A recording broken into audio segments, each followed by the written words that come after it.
studying saturation mode for the BJT, and we found that the numerical equation I sub C, beta I sub B, and I sub C for alpha I sub B does not work.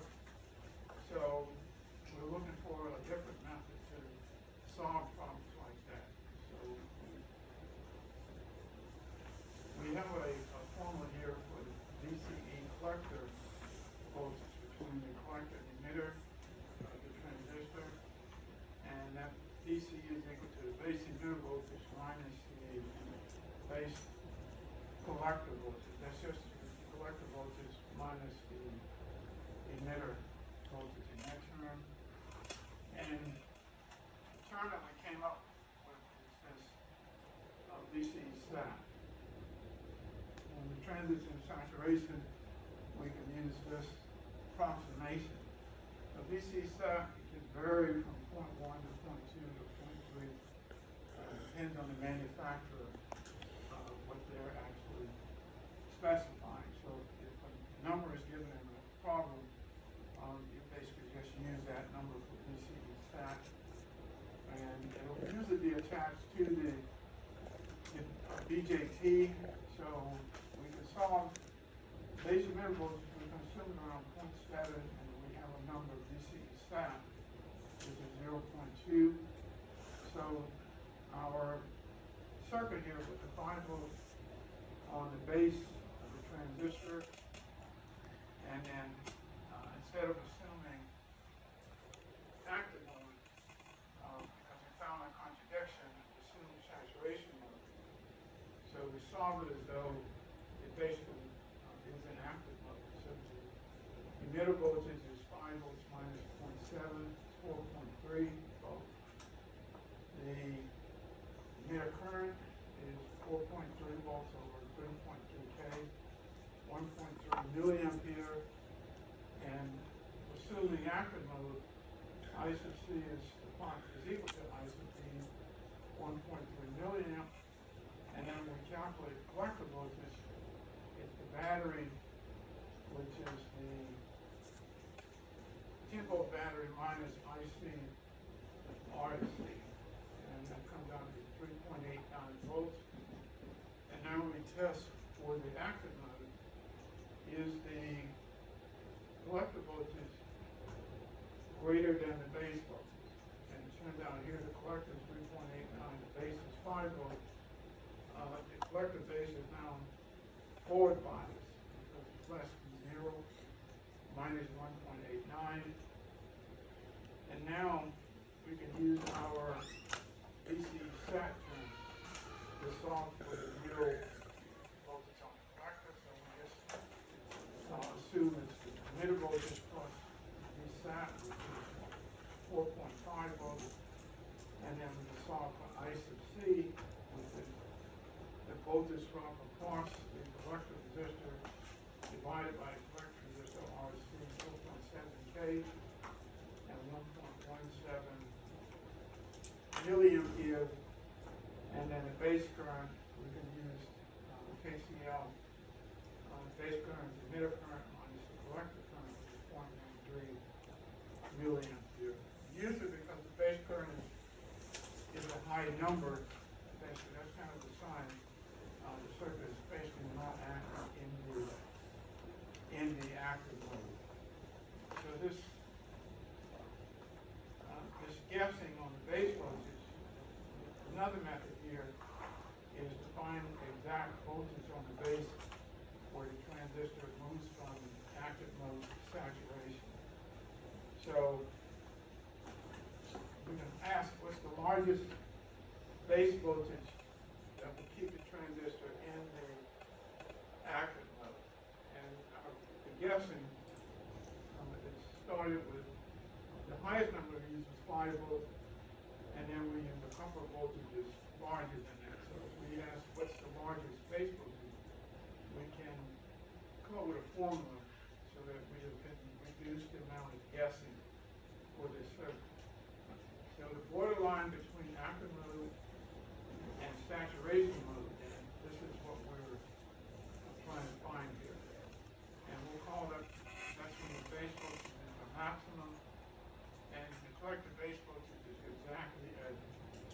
0 volts. It's not the best place to operate the transistor, but it does give us the threshold between active mode and saturation. So solving for the maximum base voltage, we basically just solve for the voltage drops from the collector through the emitter. So the maximum base voltage is the battery times RE plus VBE RC divided by RE plus RC. Now, it's probably rare that we'll use this formula on an exam or even solving a regular problem, but this is basically just to reduce the amount of guesswork in between threshold, between saturation and active mode. So with these numbers, we can look at an example. If the battery is 10 volts, the collector resistance is 4.7K, the emitter is 3.3K, and the base emitter is 0.7 volts, and we use our equation for the maximum base voltage. It's around 4.5 volts, and that's close to 5 volts, which means that this number basically is indicating that of 4.5 volts, the transistor moves into saturation. So we can write that number down, even though it's not a very useful number, because we want to operate the transistor that close to the saturation. So the note says the real VB max can actually be a little bit higher than that, but not much more, because that's getting close to 5 volts right there. So this number here is related to what's called the base collector voltage cut-in voltage. Instead of 0.5 to 0.7, it's actually 0.3 to 0.4. And that's basically where the diode on the collector base actually begins to conduct current. So if we want a more accurate guess of the maximum base voltage, we can take the battery voltage and then add a small base collector cut-in voltage. Anywhere from 0.3 to 0.4 volts in here, and then we can solve this equation once more with that in mind. So with that, we can put in, let's assume we use 0.3. The new base emitter max is 4.66. Now, PSpice would probably disagree with these numbers, and PSpice models are basically nonlinear models, whereas these equations are linear equations. There's no exponential in this equation, so PSpice would not be the best guess for this number. So on paper, this number is a little bit closer to 5 volts, but it's still, we'll say this is more accurate than if we didn't consider the cut-in voltage of the base collector diode in this NPN transistor. And the same, kind of the same path here, we can ask what's the maximum collector current that we can have in the circuit before we move into saturation. So this number, I sub C, is equal to I sub E. This is already the largest current in the active mode here. So the collector current is equal to the emitter current. So this question here, what's the maximum collector current? We could just use this simple active mode equation to kind of estimate what that is. Now, even though we can say I sub C is equal to I sub D, we can still approximate the maximum emitter current, and then we can just set the collector current to that. So with this example from before, if we assume the base collector diode cut in is 0.3, the base voltage maximum is 4.66 volts. So if we go here and we set I sub E max equal to I sub C max, and just solve for the same equation. They both run around 1.2 milliamperes. And on the earlier analysis, the collector current here is 1.3 milliamp when it's actually in saturation. So this equation is actually more accurate and basically reduces the amount of guesswork to actually find out what's the maximum collector current. So if we get the current above 1.2 milliamp, the transistor will be in saturation. And cutoff mode. Now cutoff mode may appear to be obvious, however, we still need to justify why we claim a circuit is in cutoff. So on the schematic that's given here, the base voltage is 0. Now why would the transistor be in cutoff with a 0 voltage in the base?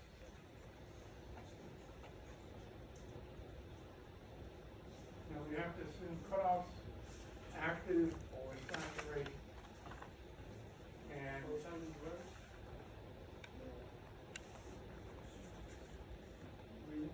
we need at least 0.7 volts across the base emitter to turn the base emitter dial on. So if we have 0 volts on the base, we do not have enough voltage to turn on the base emitter voltage. We might assume that from the schematic. Still, that's not enough. What's the equation we must satisfy to prove cutoff? We've repeated this equation several times.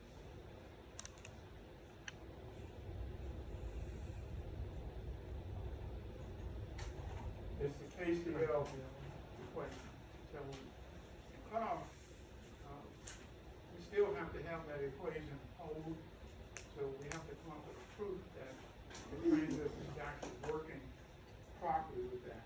So with this circuit, we'll let the battery be 9 volts, the base be 0 volts. If the base is 0 volts, what's the voltage on the emitter? 0.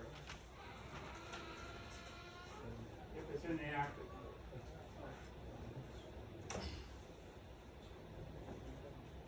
-7. We say minus 0.7. Minus 0.7 volts is on the emitter, which was in active mode. So what this is implying, basically, implying the current is flowing backwards into the emitter of the transistor. And in the end, the current must flow out. So right away, that's a simple contradiction.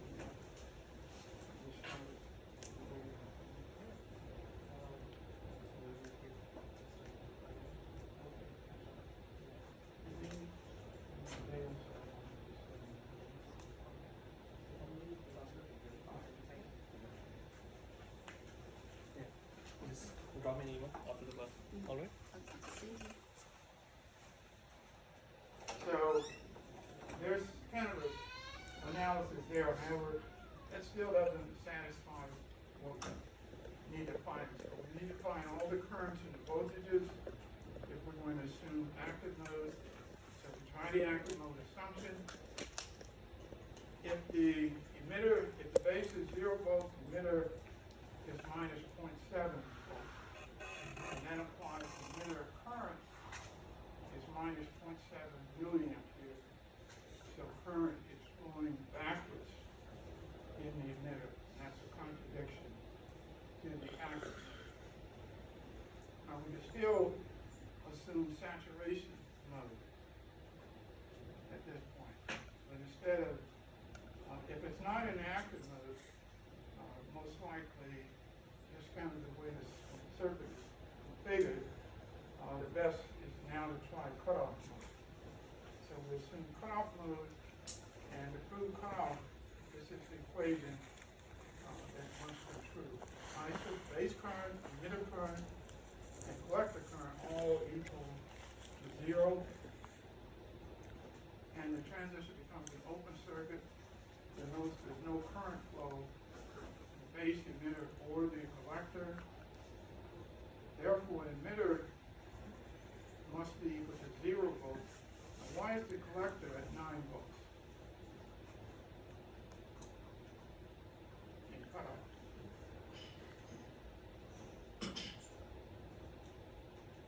Because there's no current. There's no current in the 1K collector of this, so there's no voltage drop. So we get 9 volts. That's one of the notes when you breadboard a circuit like this. If you measure the collector voltage, you find out it's almost the same as the battery. That means the transistor is most likely operating in the cutoff mode. So the emitter voltage is actually 0. Collector voltage is 9 volts.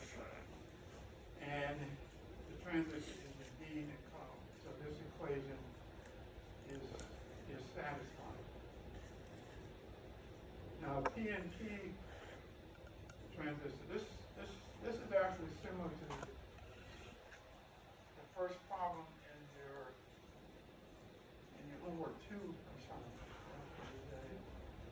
Maybe the second problem. This is a PNP transistor.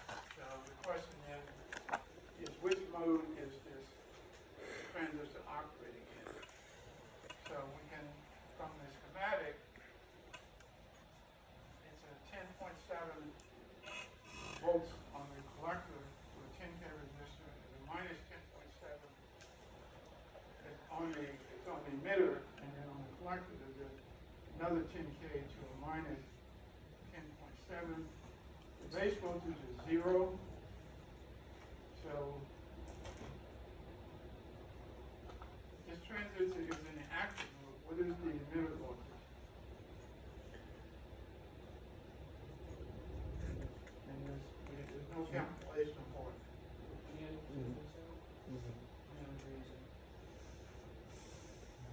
The collector base voltage for the PNP transistor is different from the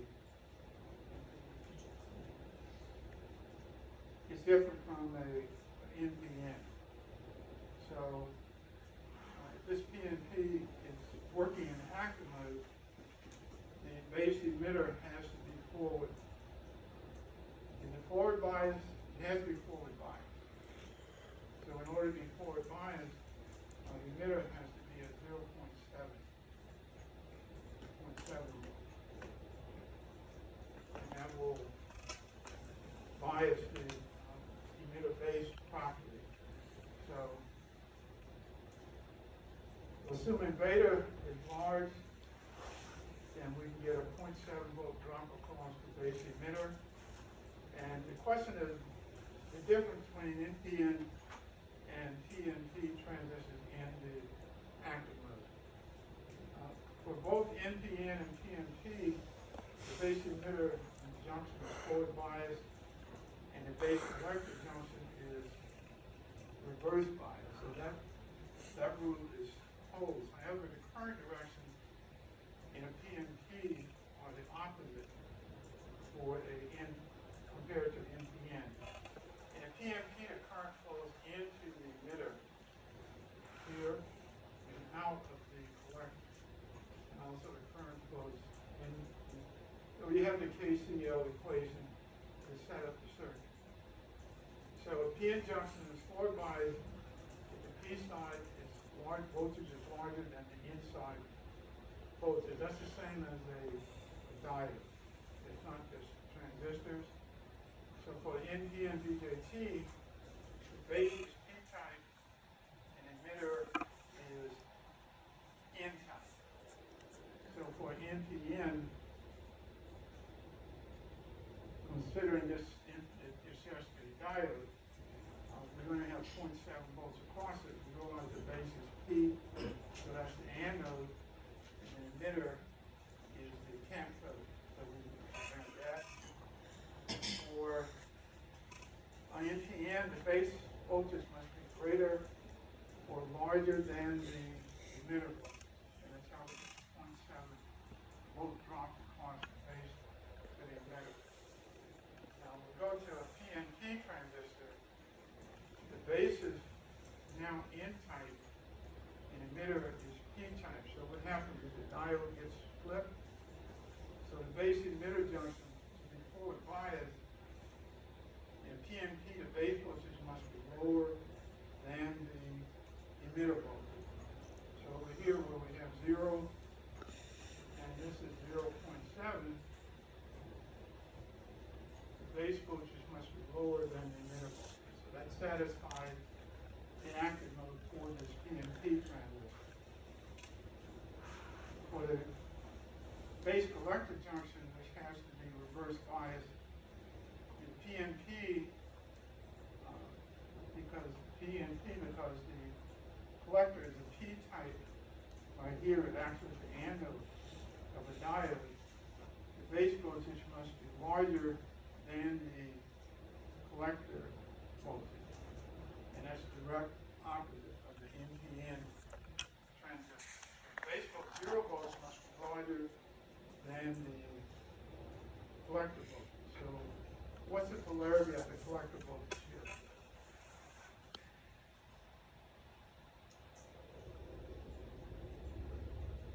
Zero volts is larger than this voltage. Negative. So what's the polarity of V sub C? Negative. We have a negative polarity. I mean, this is a minus number here compared to 0 volts on the base. And we get that negative because we have a negative 10.7 battery in the collector. So the PNP transistor, the current directions are opposite to the NPN. However, the KCL still holds, emitter current flows into the transistor. The base and collector currents flow out of the transistor. That's how we can solve problems with the PNP just like the NPN. So we have the same transistor again. By the schematic, we find the emitter voltage 0.7. We'll assume active mode. The emitter base is biased with 0.7 volts. And you notice the syntax changed from base emitter to emitter base here for PNP. And that's because the diode is split in a PNP transistor. The base is 0, the emitter is 0.7 volts. So the current in emitter, 10.7 minus 0.7 over 10K, and these units are about, there really is a K in here, but it's just assuming we have the units here. So it comes out to be 1 milliamp. Now we didn't mention beta up until this point. So we can assume, we have an option here. We can assume I sub C is approximate I sub E, which is a milliampere. Or if we want to be more accurate, we can solve using equations for alpha. So because the betas will assume very large, we're going to assume that there's almost 0 base current. So the collector voltage is minus 10.7 plus I sub C, R sub C, and we have all the numbers here. This is 10K, 1 milliamp. So the collector is minus 0.7 volts, and that's smaller than the base voltage over here. So over here, you basically complete all the numbers, but we still need to confirm the active mode. So is the emitter voltage larger than the base voltage, and is the base voltage larger than the collector voltage for the PNP? And since that appears to be true on the paper design, you can declare the circuit as being in the active mode. Of course, you enter this into the simulator, and once the simulator gives agreement, then you basically come up with a conclusion that your paper design is pretty, it's not 100% accurate because alpha is not actually equal to 1 here. So piecewise will disagree with this number based upon what it finds the base current to be, but there'll be the small enough difference that you can basically claim that your paper design is pretty much the same as your simulated design. So that note is saying that most of what we can do with an NPN DJT we can also perform with a PNP DJT. We just have to, just like a diode, we have to find the PN junctions are on or off condition. And there are times when a PNP has to replace a NPN transistor. This usually happens when you have, not all the time when you have dual power supplies, plus and minus, but sometimes when you have plus and minus power supplies, PNP transistor is a better device to use. It really depends on the application. And then there are circuits where we'll use PNP and NPN in the same circuit. And we'll come to that later. It's called a push-pull amplifier. Now there's some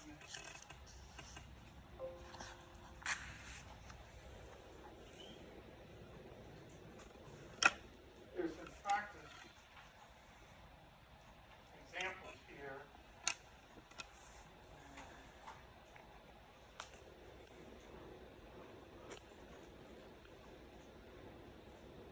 And also under the modules. Professor, Yes.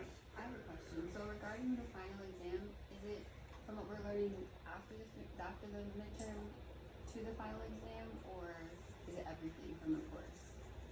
The final exam will cover bipolar junction transistors and MOSFET. So that's from what we're learning now. So it's basically the material we're covering now. Okay. So there's a problem section here that says DJT amplifiers and MOSFET. The first one, problem section 10. This is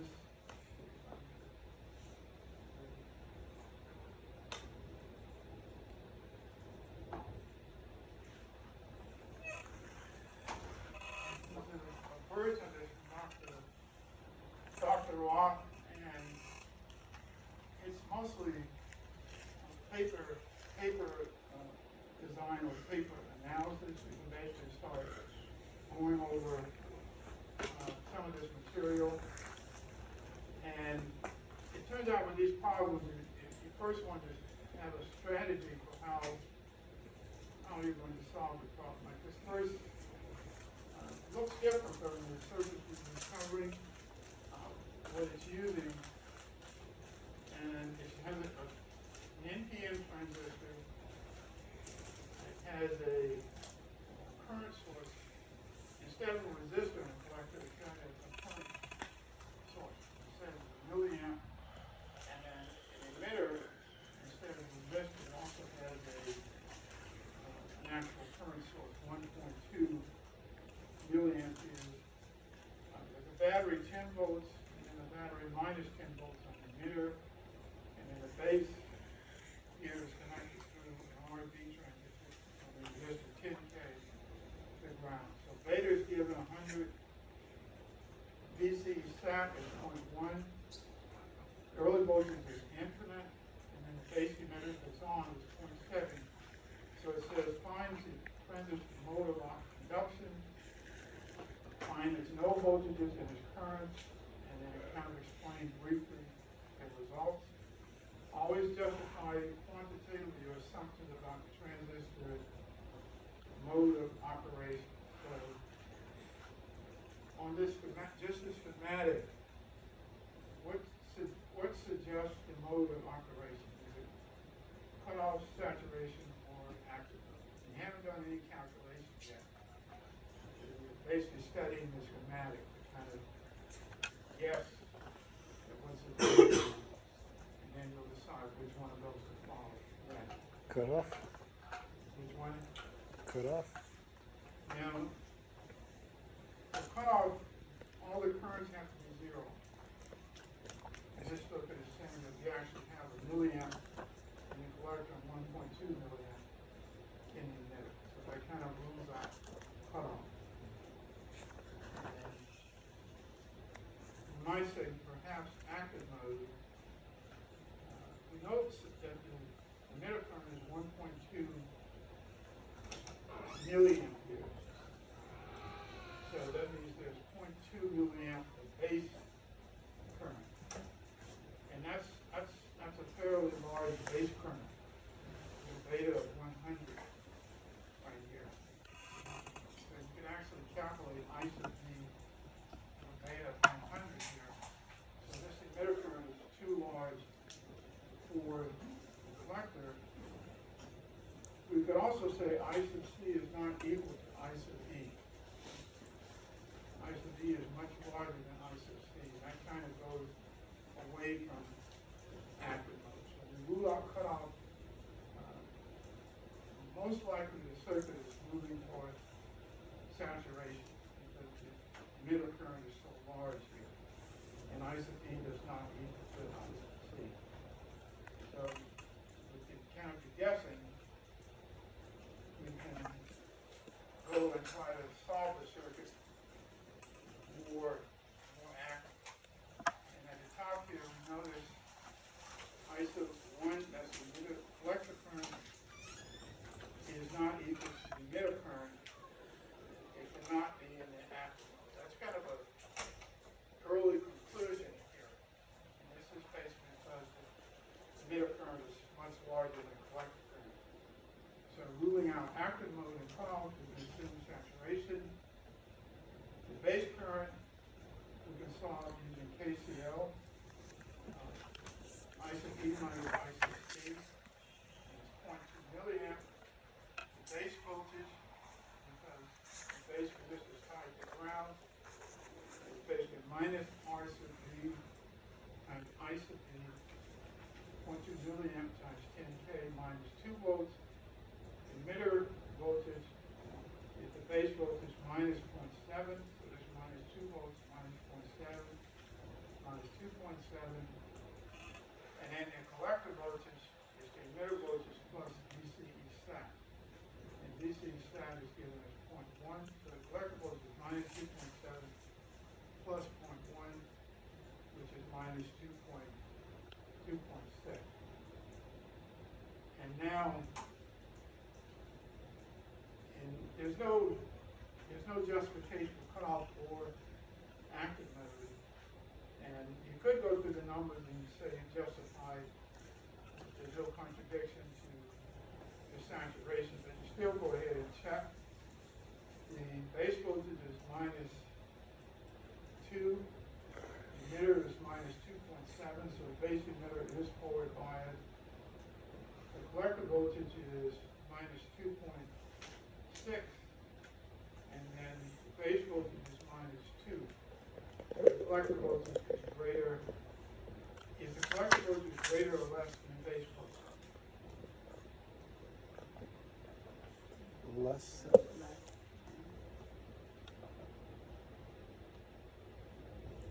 It's saying is minus 2.6 greater than minus 2. No. No. That means the collector base is forward biased, which means this transistor is definitely in saturation because of that. The negative numbers are there because of the negative battery. Normally when you have negative numbers in analysis, it may indicate in the wrong direction of current or something, but here it's basically okay. And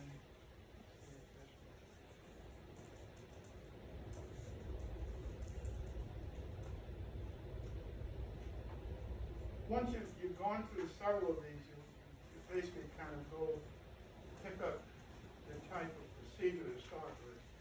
This is another PMP. It's a single battery plus 10 volts, and the emitter has a 4K resistor for 10 volts.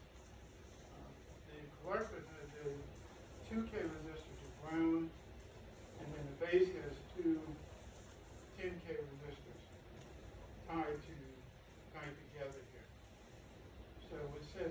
explain what's a transistor mode of conduction, define all the nodes and the currents, explain briefly so you're repeating the same process here. So, how do we rule out cutoff mode?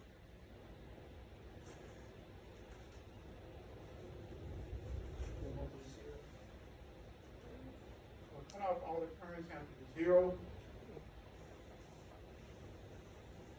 And there's nothing really obvious about the schematic to expect all the currents to be 0 based on the schematic.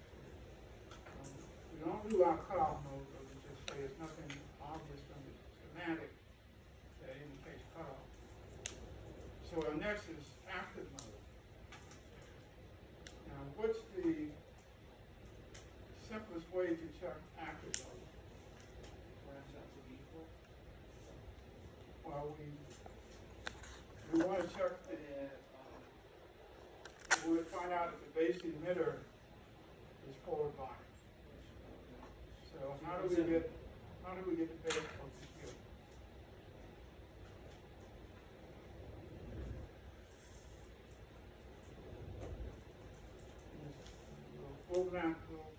We can actually calculate, but just on the schematic, how would we a method to get the base voltage?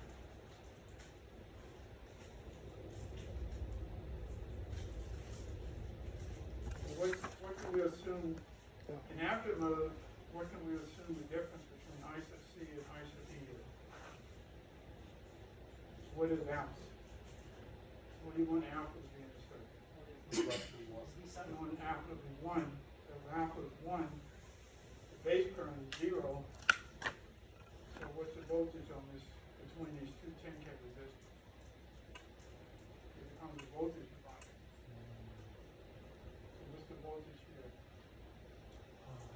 There's no current through this wire.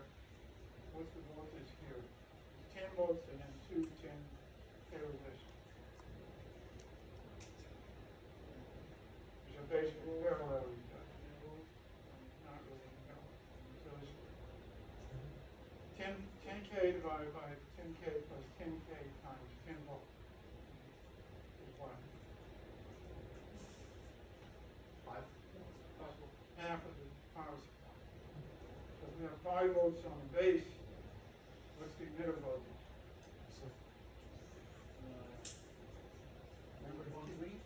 Well, the emitter is forward biased by 0.7 volts.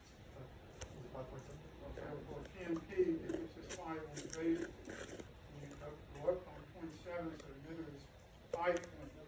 So if we have 5.7 on the emitter, we can now calculate the emitter current, which is 10 minus 5.7 divided by 4K. And with that, if we assume alpha is 1, we can calculate the collector voltage here, because we assume the current to it. Now, to put these problems, the extra time that you spend kind of studying schematic can really benefit when you start analyzing the circuit. So with that kind of initial part about the circuit, you can now check the assumptions. Let's assume active mode. In active mode. So if active mode, this first part is just saying the current through this resistor, calling it RB1 and this one RB2. It's saying the current through is much greater than the base current. And that's alpha equal to 1. The base current is factor 0. Well, here's the voltage divider to calculate the base voltage, 10 volts times 1/2, which is 5 volts. Emitter then is the base voltage plus 0.7, 5.7. Emitter current is the battery minus the emitter voltage, or the emitter resistor, 10 minus 5.7 or 4K, 1.075 milliampere. And the collector voltage is just the voltage drop, I sub C, R sub C. That's because this resistor is tied to ground right here. It says I sub C, just basically voltage drop, 1.075 milliamp times 2K, so it's 2.15 volts. And now we check, is the active mode addition met? So base voltage is 5 volts. Is that greater than the collector voltage of 2.15 PNP? That's the requirement, so yes. So the conclusion of DJT is in the active mode. The real difference between these two problems, the first problem just has a negative battery on the emitter, and then this version, this is actually a simpler version of the problem that has the emitter, the collector. There's a single battery and then a ground terminal.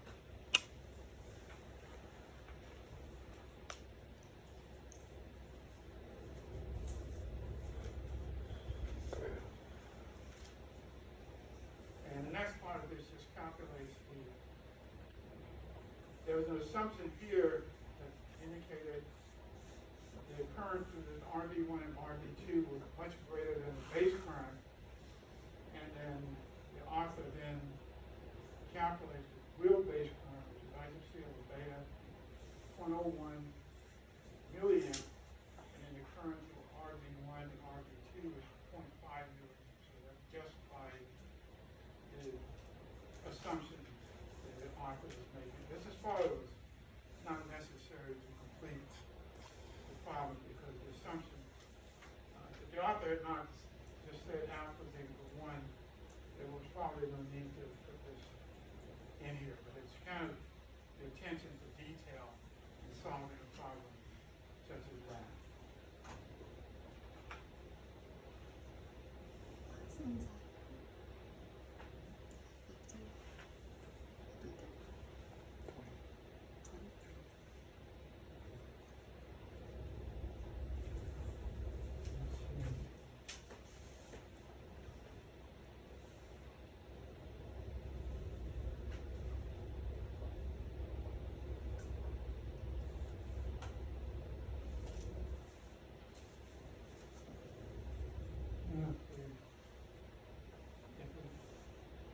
Going through the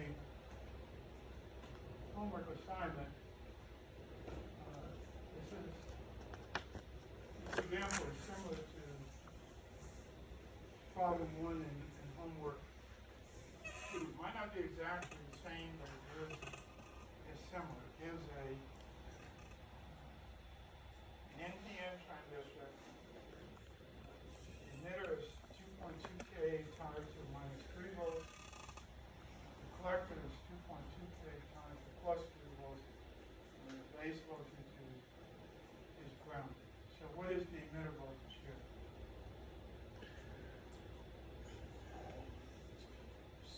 Negative. We just solved the problem.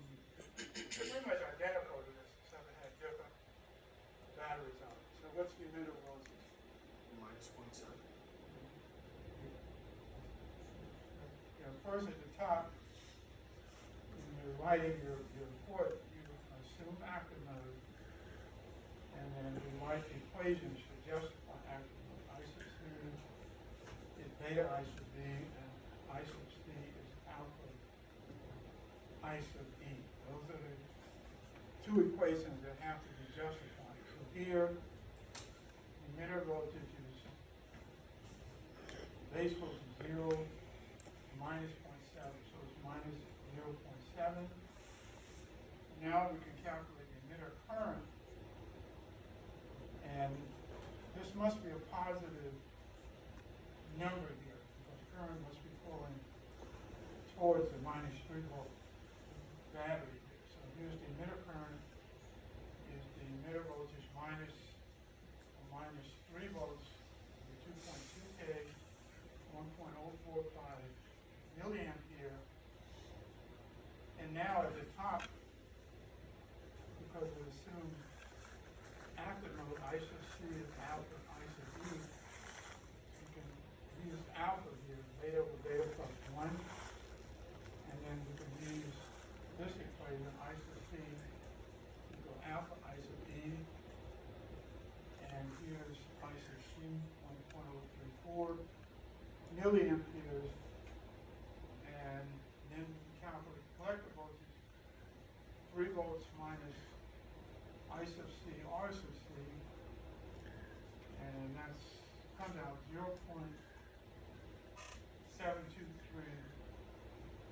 volts. And that's, you got the collector voltage, the emitter voltage, collector current, emitter current. You don't have the base current, but it turns out that's not necessary because the base is connected to zero. And now we justify the active mode check. So this collector voltage is greater than the base volt. Is 0.7237 greater than zero, yes. And the next one is the base voltage is greater than the emitter, is 0 volts greater than minus 0.7237 volts. And that turns out to be another yes. So we started working on the homework assignment. You can use this as the first part of the paper analysis. And then after this, you would take this and run it through PSpice. Now, PSpice will most likely have some difference in agreement. PSpice is not going to have the same beta that you're using here. This is assuming beta is 100, but even with those differences, you'll still most likely be in position to declare your paper analysis is close enough to your simulated that your work is mostly correct. Now, of course, if your simulated numbers come out very different from your paper analysis, you'll have to decide how you're going to work with that. The simplest way to work with it is to return to your paper analysis. And PSpice will only output the way it's programmed. It doesn't give a correct or an incorrect result. Is that true? Yes. PSpice does not provide a correct result and it does not provide an incorrect result. One provides how it's programmed. It's just like any kind of computer software. How you program it, it basically gives you results based upon your input. So when you're starting your second homework assignment, the remaining problems with the BJTs have similarity to this.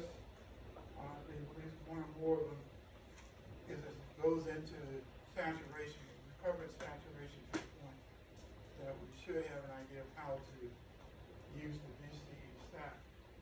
So this circuit is definitely not in saturation, and whenever, as I said, whenever we have a negative battery in the circuit, the current should always be positive. However, we can start to have negative voltages in the circuit, which is not such an unusual situation.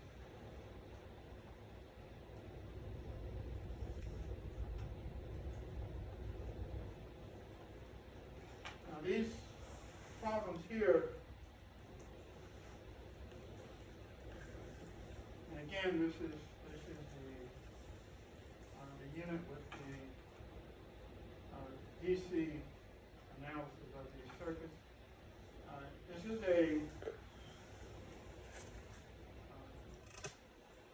good homework problem to work with. Whenever I say something like that, that's kind of a hint that a circuit like this might appear on the final exam. This circuit, it says consider the transistor and assume beta is 150, base emitter is 0.7, base emitter is 4 as a bias.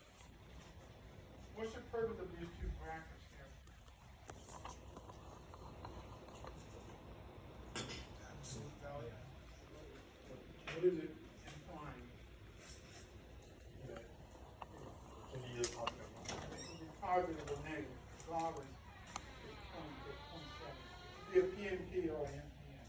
It's still 0.7. So it says to assume the DC input is 15 volts. Is the transistor in active mode saturation or cutoff? Find the transistor current and the node voltage. So there's nothing really obvious about the circuit that might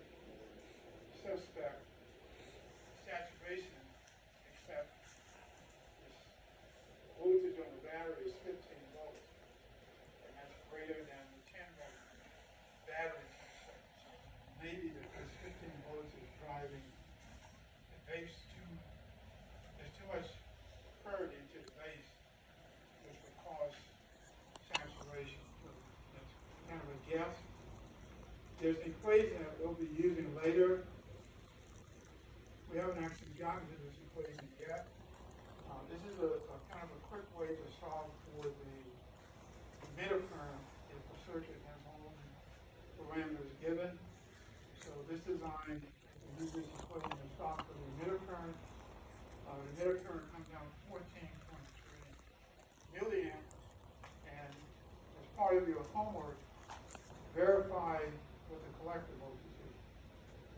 This notation just says the collector voltage comes out negative here, and then that's a contradiction. The collector voltage is negative, that means current is flowing in reverse in the collector. So, the author here declares a contradiction, and now moves over to the saturation.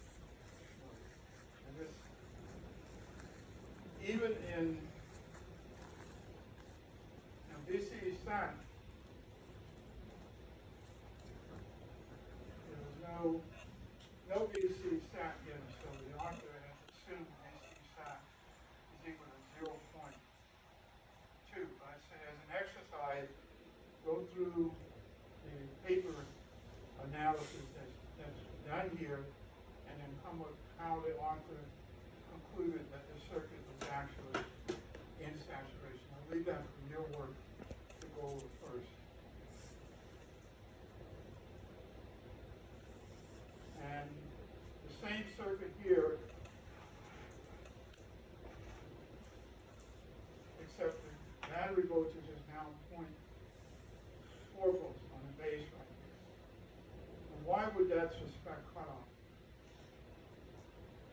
This is 0.4.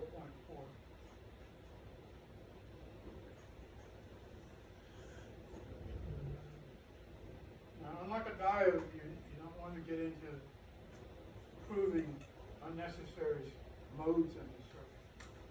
So, with the 0.4 battery on the base here, why would we assume it's in cutoff? You need at least 0.7 to. We need 0.7 to turn the base emitter on. However, at the same time, we could use this equation later on to calculate the emitter current. And the circuit, it turns out, if you have 0.4 volts on the base here, it leads to a negative emitter current, which is flowing into the emitter. And that gives a contradiction.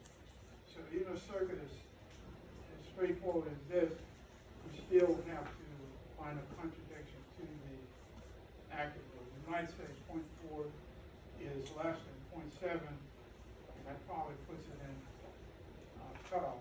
So with this contradiction, we can assume cutoff, I sub C is I sub B is I sub B equals 0. And then we solve for the voltages. Emitter voltage would be 0. The collector voltage and cutoff would be 10 volts per of the battery. The base voltage,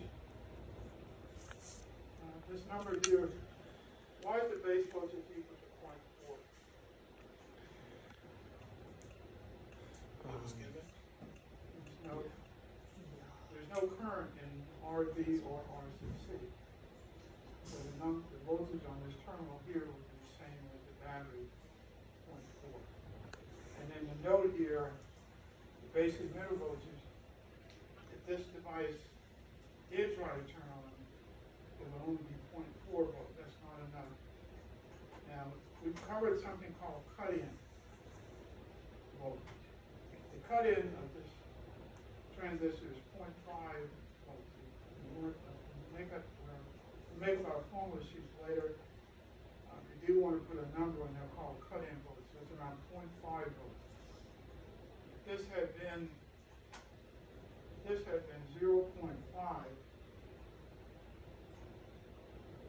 this had been 0.5 volts, that would have meant cut-in voltage. So now the circuit might be in an unstable mode where we really can't, we could probably try to find a contradiction up here, but because we're working with a cut-in voltage, we can't really say the base emitter is off again. So in other words, this problem is not so easily solved if we set this to 0.5 volts here, which is a cut-in. Because it was set at 0.4, it is below that, and we can assume this condition here. So again, you want to study a problem